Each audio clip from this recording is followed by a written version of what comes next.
Altamont Mall. Look at FYE, they've got a ton of stuff here, including her. Hello, Puddin'. And they've got all of these shirts and pop figures. Mary thinks that thing is cute. I don't. Little monster. And then they have little monsters. And people drop stuff. Pokemon. That's my shirt. They have a Super Eddie the Cat shirt. This is funny. Look at this. I want that Biggie Small shirt, but they don't have it. Oh. They had a Slayer shirt. Oh, a toucan and a cat. A cat riding a toucan. Look at the sunset on the backup camera. Woohoo! So, happy Wednesday, everybody. We're at Crane's Roost Park again in Altamont. We're gonna go check out if Pokemon is still fueling the fires here. So the park actually looks just as busy as it has been, at least up in this section. Sunset is unbelievable tonight. So one thing of note, the Pokemon Go app released patches over the last week that eliminated the ability for third-party apps like Radar, etc. to be able to pinpoint where Pokemon were. They've also eliminated on the map your 3-step distance to kind of indicate where the Pokemon might be in any direction, so you're kind of at a loss altogether now as to where things are. In addition to that, they also nerfed a lot of the movesets from some of the more powerful Pokemon. So they took the Nerf bat, tried to level the playing field a little bit, and now we want to see if that's turned off players, if the crowd size has diminished, or what's going on. Plus we want to walk around and exercise. So, crowd is still sizable. I don't think it's the same size as what it was a couple of weeks ago, but there's still a ton of people here.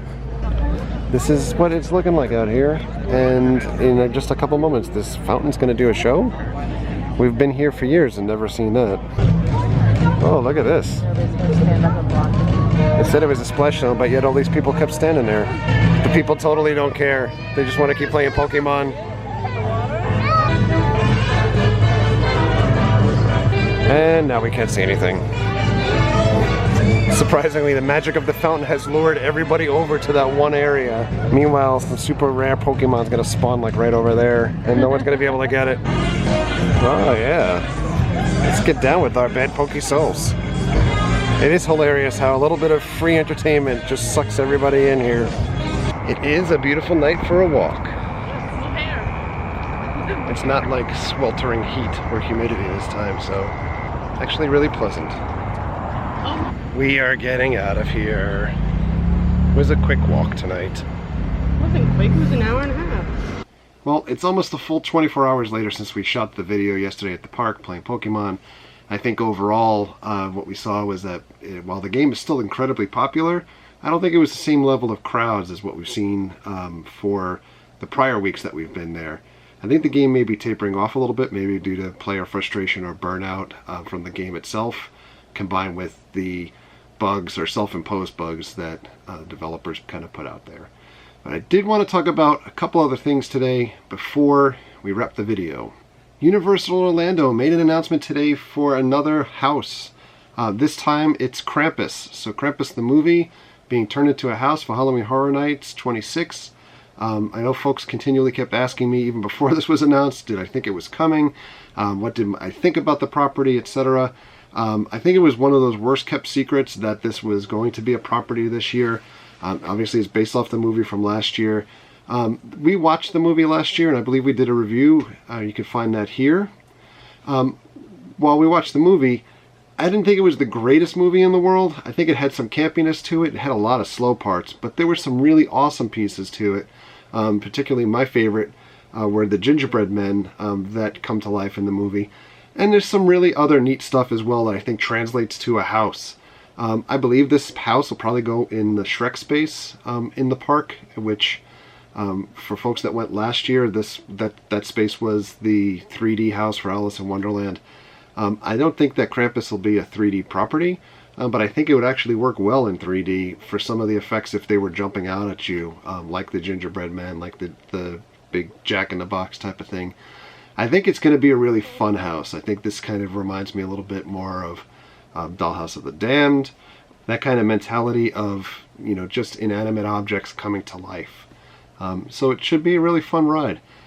You know, I think immediately probably jumps to the top of the IP list for me. That, you know, we know so far that they've announced Halloween, The Exorcist, Texas Chainsaw Massacre. And that's not to say that either of those properties are bad. I'm really looking forward to Texas Chainsaw Massacre. That's one of my favorite horror movies of all time, although I think it's more of a thrilling movie, more so than a horror movie, at least the original. And Halloween 2, you know, I'm still kind of on the fence about. I don't think it's really a standout movie to me, although you can't really go wrong with Michael Myers.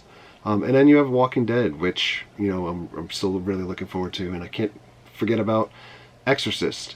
And Exorcist probably way down here on the psych list, or psyched up list for me, as opposed to some of the other properties, because I'm not sure how you translate a house which basically has one really memorable scene or scenario and kind of do it over and over again throughout the house. So that's what we know so far.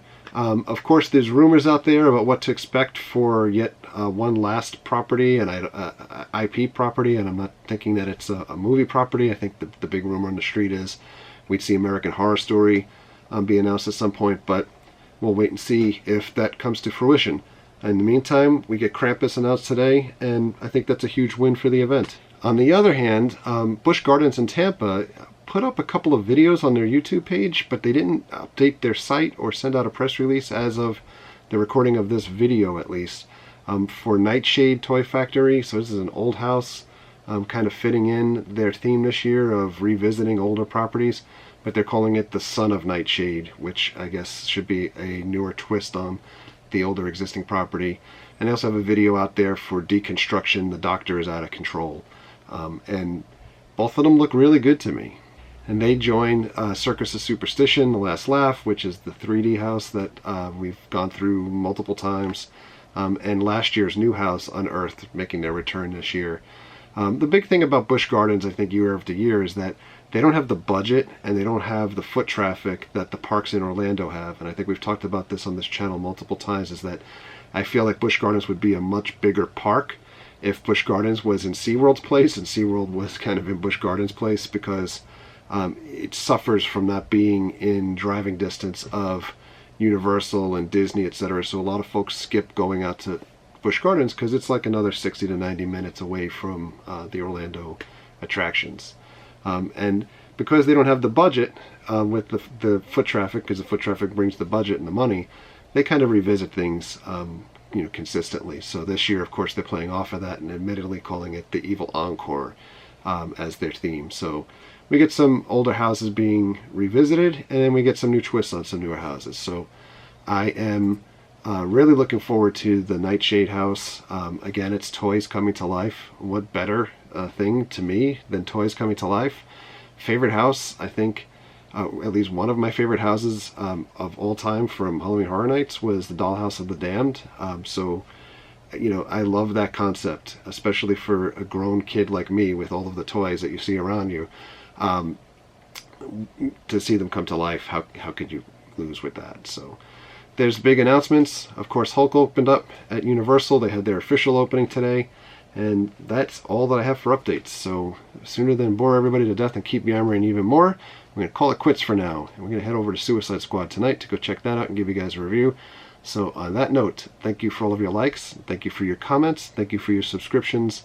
Treat others the way you want to be treated. Have a great night. We'll see you guys. Subscribe to the cheap seats, otherwise they'll be looking in your dreams for you.